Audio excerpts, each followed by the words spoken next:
un avocat égyptien a déposé une plainte en justice contre Netflix pour demander la fermeture de Netflix après la diffusion de la publicité du nouveau film La Reine Cléopâtre. Cet avocat a saisi le procureur général tout simplement parce que dans ce nouveau film, la Reine Cléopâtre a été représentée par une Africaine noire.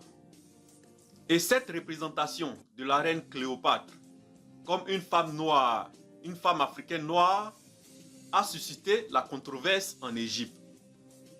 L'avocat soutient que cette représentation de la Reine Cléopâtre est historiquement inexacte et que ça offense le peuple égyptien. Il allait jusqu'à même dire que c'est un crime et il a demandé que toutes les mesures légales soient prises à l'encontre des responsables de Netflix pour sa participation à ces crimes. La plainte qu'il a déposée contre Netflix indique que ce nouveau film fait la promotion de l'afrocentrique, qui est largement répandu sur les médias sociaux, avec des slogans et des écrits visant à déformer et à effacer l'identité égyptienne. Il a adressé aussi sa plainte au ministère public en demandant de prendre des mesures juridiques nécessaires à l'encontre de Netflix pour préserver l'identité nationale et culturelle égyptienne. Cet avocat demande l'arrêt de toutes les œuvres visant à déformer et à effacer l'identité égyptienne. Et en plus de cela, une pétition en ligne a été ouverte pour condamner la représentation de la reine Cléopâtre comme une femme africaine noire. On voit une fois de plus que c'est important pour notre communauté de connaître sa propre histoire. Pas l'histoire que le colon nous a racontée, avec son agenda raciste caché. L'éveil de conscience des Africains et des Noirs à travers le monde doit continuer. C'est pourquoi j'apprécie le travail que Jada Pinkett, la femme de Will Smith, a fait en tant que directrice de production de ce film. Adele James, l'actrice noire qui incarne Cléopâtre dans ce film, a dit qu'elle a reçu beaucoup de commentaires abusifs contenant des insultes racistes sur son compte Twitter. Pourtant, la vraie identité de la mère de Cléopâtre est maintenant connue. La reine Cléopâtre, qui était réputée pour sa beauté, était en partie africaine. Elle était le dernier pharaon égyptien. Elle a succédé à son père en 51 avant Jésus-Christ. Son père était le général macédonien appelé Ptolémée le 12. Elle a régné jusqu'à sa mort en 30 avant Jésus-Christ. Et par la suite, l'Égypte est tombée sous la domination romaine. Et ce que cet avocat égyptien raciste et tous les autres racistes égyptiens ne savent pas, c'est qu'on a retrouvé la tombe de la sœur de sang de la reine Cléopâtre, la princesse Arsinoé.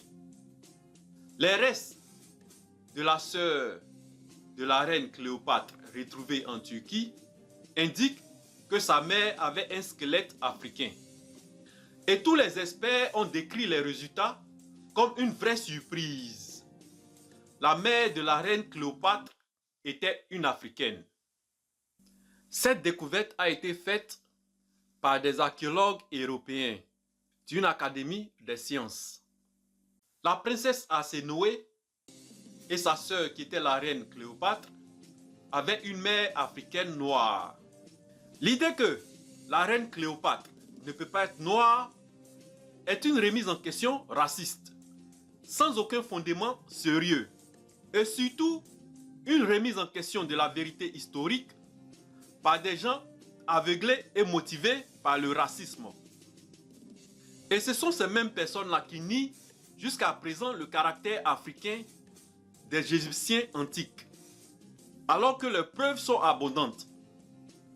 Les Égyptiens, à l'origine, étaient des Noirs. Tous ceux qui se penchent sérieusement et en toute bonne foi sur le sujet n'ont d'autre choix que de constater et d'admettre que les Égyptiens anciens, à l'origine, étaient des Noirs. Le fait que les Égyptiens anciens étaient des Noirs africains est un fait historique incontestable. N'en déplaise les racistes égyptologues, ils ne peuvent pas prouver le contraire. Ils ne peuvent pas prouver que les Égyptiens anciens étaient venus d'ailleurs, hors du continent. Ils ne peuvent pas prouver que les Égyptiens anciens étaient des Blancs. Les découvertes et les écritures de nos ancêtres confirment ce qui se savait déjà. Et puisque le ridicule ne tue pas, les Égyptiens ont cassé le nez de tous les pharaons noirs qui se trouvent actuellement dans leur musée au Caire. N'en déplaise ceux qui s'agitent, la reine Cléopâtre était issue d'une dynastie macédonienne, mais sa mère était noire africaine.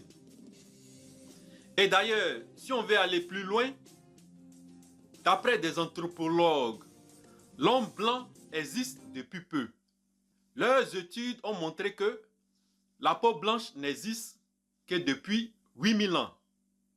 Les premiers humains venus en Europe étaient noirs de peau. Il y avait 40 000 ans. Ils étaient des chasseurs-cueilleurs qui se sont installés en Espagne, en Hongrie et en Luxembourg. Et ça signifie que les Européens d'aujourd'hui avaient pour ancêtres nos ancêtres. C'est vrai, nous n'avons pas l'habitude de voir la vraie vérité sur notre histoire établie. Quand j'étais à l'école primaire, par exemple, on nous montrait des films de la reine Cléopâtre qui était représentée par une blanche. Mais il y a un proverbe africain qui dit « Tant que les lions n'auront pas leur propre historien, les histoires de chasse ne pourront que chanter la gloire du chasseur. » Ça veut dire que, aussi longtemps que les Africains n'auront pas leur propre historien, les récits de notre propre histoire tourneront toujours à la gloire des Blancs racistes. Et la question qui se pose maintenant, c'est est-ce que nous devons réécrire l'histoire, la vraie histoire de nos ancêtres, juste pour que les Occidentaux racistes et les racistes égyptiens se sentent bien? Et ça, c'est une question à laquelle chacun aura son opinion. J'aimerais savoir ton opinion sur ça dans les commentaires. Et on se revoit dans une autre vidéo. Comme d'habitude, likez, partagez et abonnez-vous.